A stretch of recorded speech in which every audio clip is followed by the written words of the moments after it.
Y'all, we here at Essence with the Lees. The Lees. What's going on? Oh, we're just here having a good time. They told me I had an interview with him. They tell me he was bringing you. Oh, they didn't tell you? They didn't tell you that. Oh, that was the secret. Oh, that was a secret. That was a secret. That was a surprise guest. Surprise. A surprise How guest. you doing? I'm all good, man. You look Chilling. good, baby. You look good. You know, look, when you hear, first of all, my daddy told me, when you go out, put some clothes on. And so Daddy said, you got to look clean, you got to look presentable. Well, So, you learned that lesson very well. That's how we do. I was just admiring that watch. Well, sometimes, because we're here in New Orleans, and I got to see what time it is in New York, and then we'll see what time it is in L.A., then Tokyo, too. So I'm just, What about colored people time? Actually, there's no need for a watch for that.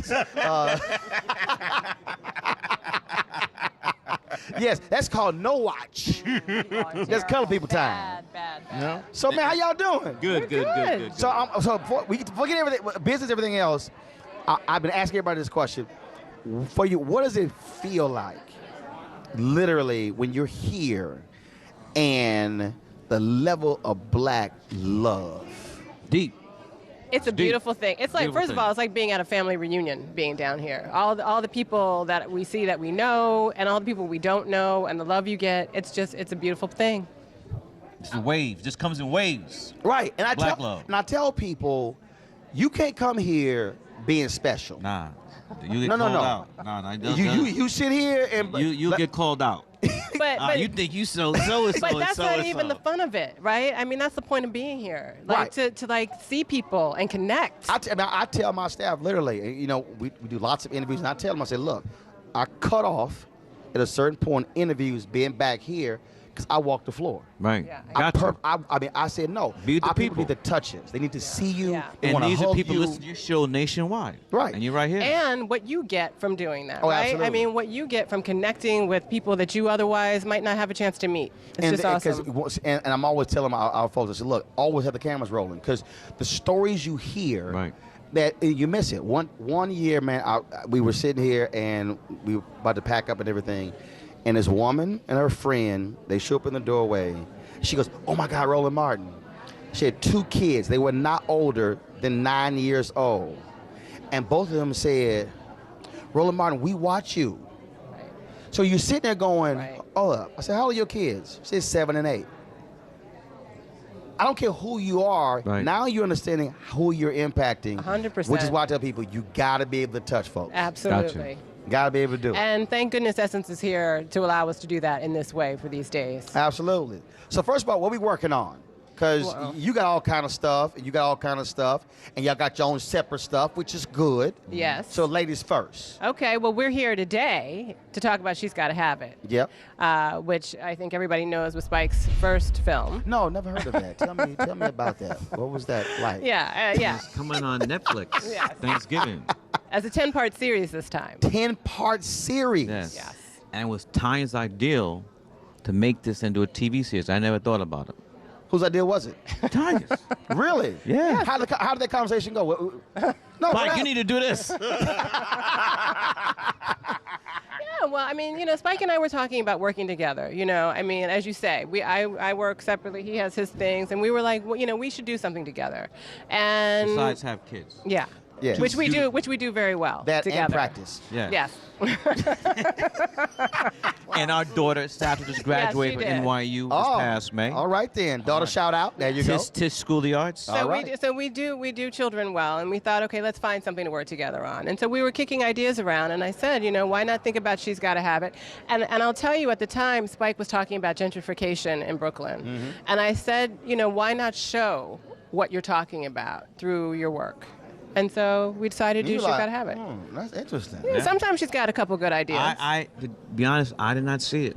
I never thought about it. And then that idea, and then how did it get to? Well, Hey. we got a couple no's before we got to Netflix, and 2 sisters there in exec positions. They rammed it through. 3 sisters, if you count Pauline for Fisher, sure. Tara Duncan, Lane Eskridge. And so obviously doing 10 parts is totally different from the film and when you did it. And 30 years later too. Right. Yeah. Right. So what was it like for you now being back in that revisiting something that was your first, but now it's a whole different vibe to it. It was exciting. It was revigorating, and just the talent that we were able to put together. But I mean, some of the people in it weren't even born yet when it came on '86. It's amazing. You're like, you give me, she's got to have it. I need you to go see the DVD. I need you to go see the DVD. Exactly. But yeah, like Spike said, the cast is amazing. DeWanda Wise, who plays Nola Darling, all of the three guys, Lyric Bent, Cleo Anthony, Anthony Ramos, just really a phenomenal cast, a new take, a new twist 30 years later on these All characters. shot in black and white? Nah, color. Oh. Could have ran that one through, baby. He tried. You know he tried. Oh. You know he tried. I was hoping it was going to be all in black and white. But it comes out Thanksgiving. You know, Netflix, you just dump. Right. Right. And the final episode, the 10th episode, takes place on Thanksgiving Day. Wow. So it's... And Spike is amazing. I mean, you know, I know he's my husband, but he's a machine in that he shot all 10 episodes himself. I think directed all 10 episodes himself. I think mostly when people do episodic series, you know, they may shoot the first and the last, but Spike did all 10. Wow, because of that personal? It's my baby. You had to get it right. My baby, the first one.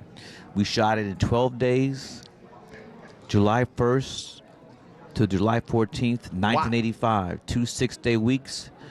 Total budget, $175,000. Went on to make $8.5 million at the box office. You had a little bit more money on this one. Yeah, I'm quite sure.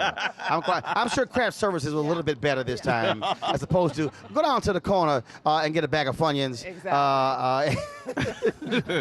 and a soda pop. That's gonna feed the whole crew. Yeah. You know what? We use those empty bottle soda cans for nickel deposit to buy film too. 2 rolls of film. Usually we use everything. Had to. Everything. Yeah. I'm gonna switch gears. So I'm sitting here the other day, and I am watching television. And then all I see is this. Like, Lord, thank you. Thank you, Jesus. I'm sitting there going, did he really give us the thank you, Lord pose to the firing of Phil Jackson? It had come to that. And here's the stories that was on my Instagram. Right. But I had no idea that the New York Post would put that on the front cover, and the Daily News put the same thing on the back cover, and the ESPN would pick it up too. So it had nothing to do with that stuff. Absolutely crazy. But be honest though, people were rejoicing in New York like it was like. But when y'all gonna get it together? I mean, because this was the first step. Because you know, I love all these New Yorkers who try to trash my Rockets, and I'm like, you know, y'all only beaten us once in the last 9 years.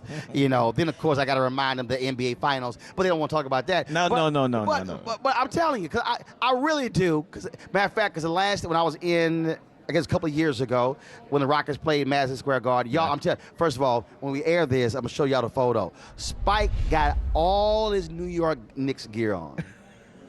And so when I said I was going to the game, I said, I'm going to go to the game in all my Rocket stuff. I had the red and white shoes.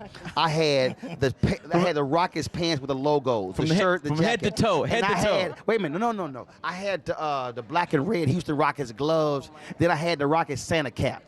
And I walked up to him and I went, You all are too much.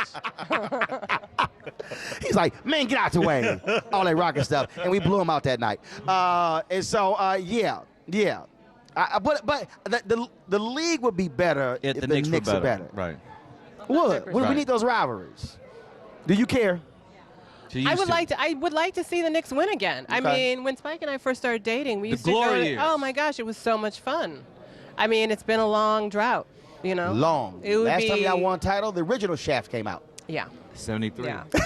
It would be fun. It would be good. It'd be good for New York. That's back in the back. Yeah, that's how. When I know how to get a Knicks fan, I go, yeah. Richard Roundtree was doing interviews when y'all last won a title. That's cool. It works every time. Every time. That's cool. What else you got going on? You got this dropping Thanksgiving. Working on anything else? Well, what you got? We got to push it. Press. Absolutely. You got to press it, you know. I just finished a film that Yep. we are Yeah. called Monster, and we are planning to take it around to festivals. So hopefully you'll hear more about that next But year. of course. You know. But of course. Yeah, for sure. What's it about? It's about a 17-year-old young man who finds himself on trial for his part in a robbery that goes wrong. It's based on a book by Walter Dean Myers. We've got an amazing cast: Jeffrey Wright, Jennifer Hudson, A$AP Rocky, a young fellow by the name of Kelvin Harrison Jr., who's amazing as our lead. And who else in it? John. Oh, yeah. Well, John Legend is producing with us and wrote an amazing really? song. Good And job. John David Washington, Denzel's Denzel's son. son, who's also known for Ballers, is in it, who is Yep. great. I know I'm forgetting somebody else who's in it. But we've got an amazing cast, and I'm really excited Okay. to get it out there. All right, then. Well, look, Yeah. it is always good to see y'all. Always. Always doing your thing. So You too. I see you. I see. And let me tell y'all something. It's true. So Spike was speaking in Chicago. Your sports book came out. Yeah. And we had never met, and I decided to go by the book signing. And I don't think I was on CNN, but I'd been done television appearances. And he saw me. He was like, "You be saying some good stuff." And people were looking around. They were kind of like, "Who the hell is this brother here, just sitting here?" It's the first time. And then, of course, so we've had great conversations. Yes, over so the every years. time I see her, I go, "How's Meat Inc. doing?" He does. We were at the CNN cafeteria. Absolutely. Sitting talking about. Right. And I got a Doing stuff. I have a multivitamin that's out now called Movita. I have my health advocacy that I'm doing, and Doing it's it. all about the brand. That's it. And you're 100% right. if anybody knows about brands, Hey, it's you. Hey, I believe in multiple revenue streams. Got And to. absolutely. And just wait. In another 5 years, we're going to be sitting here having a whole nother conversation. Weekdays on TV One. I will never lie to you. Oh my God. Roland Martin. He doesn't want to talk to us. He wants to ignore us. Uncensored. Hell no. That ain't gonna cut it, boo. Unapologetic. No, that is fundamentally false. You are wrong. He Unfiltered. wants an America where we all look alike. He ain't talking about black people. Unrelenting. You better go work out, because you got a fight on your hands. NewsOne Now with Roland Martin. Weekdays at 7 a.m. on TV One.